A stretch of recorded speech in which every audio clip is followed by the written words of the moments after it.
when some guy like shows up and starts taking off his clothes, I get a little bugged out. The legend goes that a young Ansel Adams was setting out to Yosemite in hopes of capturing the majestic view that he saw in his mind of Half Dome. Unfiltered photos wouldn't cut it. He eventually settled on a deep red filter, which created this majestic dark image. If you want a great guide to using filters in black and white photography, check out this page on the Darkroom. I'll have a link in the description. It's super useful and probably a lot clearer than what I can convey. Let's just get to some shots. That's how I learn. Being a film photographer, I was drawn to a basketball court. That's a joke, but it was a good location nearby, and Ashley could come there, and we were shooting in this pre-storm weather with amazing clouds. I went right to it with a red filter, which was not as dramatic as I thought it would be, but it sure did bring out the drama in the clouds, and it looked a lot more ominous than it was at the time, although there was some really loud thunder going on, which you won't hear because my microphone batteries died right after I recorded that part at the beginning where I was bugged out by a dude who showed up at my other location and started taking his clothes off. Yeah. But it was nice and sunny otherwise. The red filter did do a job on the basketball rim if you look at it, but overall it lightened her skin and did give it a punch of contrast. Then it was off to the orange filter on my Hasselblad 40mm lens. By the way, you can see all of these photos and actually more on my Patreon for as little as $1 a month. They're higher resolution and you can zoom in a lot closer on them. You can also get channel updates and discounts on zines. Thanks to all my patrons listed here. Go to patreon.com/JamieMPhoto or the link in my description to find out more. Thank you.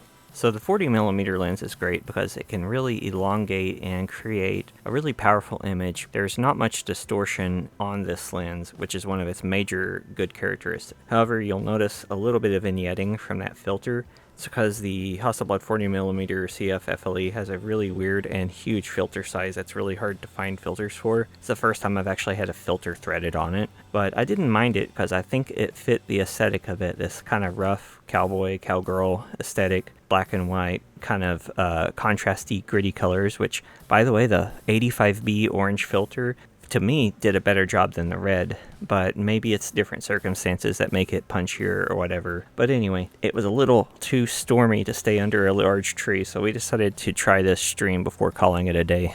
I should note that I am using a flash on most of these. I mostly have it there to keep contrast on her face and to darken the surroundings, since the Hasselblad can sync flash all the way up to its top 1/500th of a second shutter speed. I like the drama of having an underexposed background. I stuck with the 85B warming filter on these. It's the same filter you use to balance tungsten film, by the way.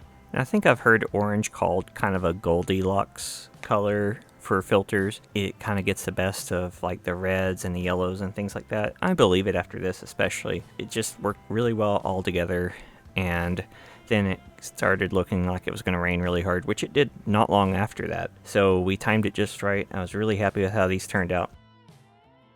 I feel bad, but I can't remember exactly what film was what, but I think this was on Delta 100. So I'm recording audio this time, I hope. I'm shooting with filters. Right now we got green, and we will see how this goes. And hey, look, I actually charged my microphone this time, so we have some audio from the location. I decided to start off with green on this one just because I didn't really use it the day before. Okay. Here we go. Oh, I like that. I shaved her head today, by the way. Doesn't it look so good? It looks great. That's perfect pose. Almost done. Go ahead and crouch down next to her. Get down here, woman. By the way, it's good to show poses to your models sometimes. You want to, like, I don't know if you can, like, do this, like... Oh, yeah, for sure. A power pose. The green was the one I least knew what to expect.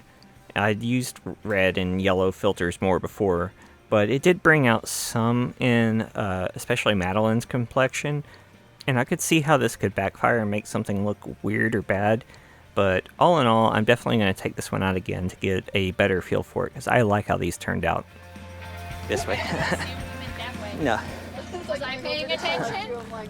While I opted to let the open shade do the work in that corner, I decided to go backlit with flash to bring up the subjects, and it's kind of my signature look, I guess. And I decided to opt for orange and the 40mm again, despite the potential for the corners to go dark.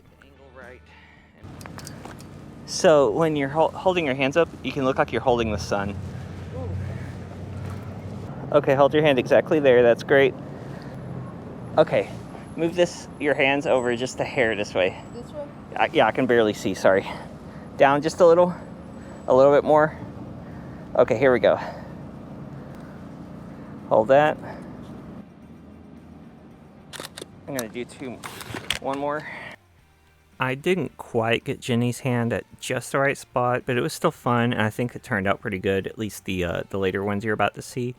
I should note that it's really hard to see when it's backlit this much, and you do have to be careful not to like injure your eyes because you are looking through a prism, and I guess that's one minor advantage a digital camera has over a physical SLR in that there's not like direct sun transference, but I'm pretty sure it's okay as long as you're not like overboard with it.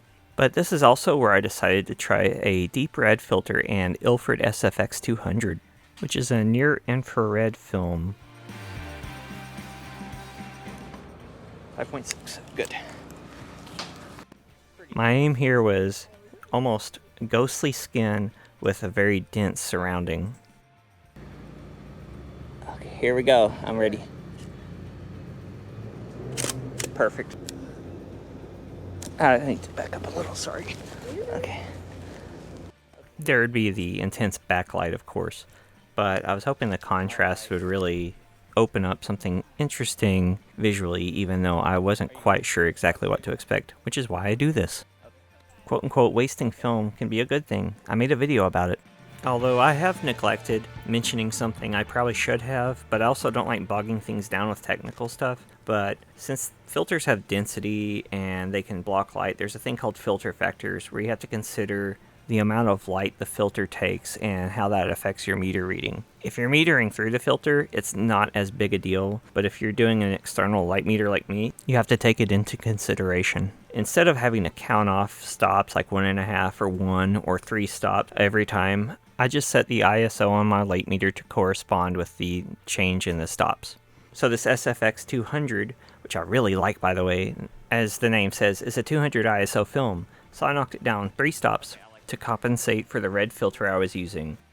And I did this by dialing in the ISO of 50 on my light meter, which is 3 stops lower than 200 ISO, I believe. If you don't know what the ISO full stops are, just look them up on Google or write them down on a cheat sheet or get a cheat sheet. It's totally cool to do that. It took me freaking forever to remember the stops. On these, I decided to stick with the red filter. I wanted to try to get the more dramatic, higher contrast, darker sky, lighter reds and browns and stuff like that look that I would expect to get with a red filter, but didn't feel like I did the day before. I also shot a little bit with an orange filter, so you'll see both in this upcoming set. It's important not to forget to lower the flash when your subject lowers, by the way. Okay, one more. Just trying to place the sun. Here we go. It's a wrap. Yeah. Good job. Woo. The red and orange filters definitely delivered the dramatic looks I was hoping for. I wasn't quite sure how the sun at this time of day would look or how it would react with their clothing, but overall I really like it. If you look on the Patreon especially, you can see the details on Madeline's corset in stunning relief, and I think that's partially due to the red filter. It's interesting what colors are in our clothing. Like, we think it's black, but it's actually like red and brown and purple and things like that. Same with other items of clothing in this video. And all in all, now I have a little bit more information about what these filters do for photos. Also note that the red and orange help darken the sky, which gave me a sky at all, which I don't think I would have had otherwise. So that, as I say, is a wrap. Let's try it out. Red and orange filters. Did a poor job of note taking, but I'll do a few more before I forget. Develop those tonight, hopefully. And we'll see how they turned out. Don't forget to subscribe, turn on notifications, leave a comment, like the video, let me know if you've ever used filters for black and white photography, and check out one of the videos on this end screen. I think they're great. Thanks. See you soon.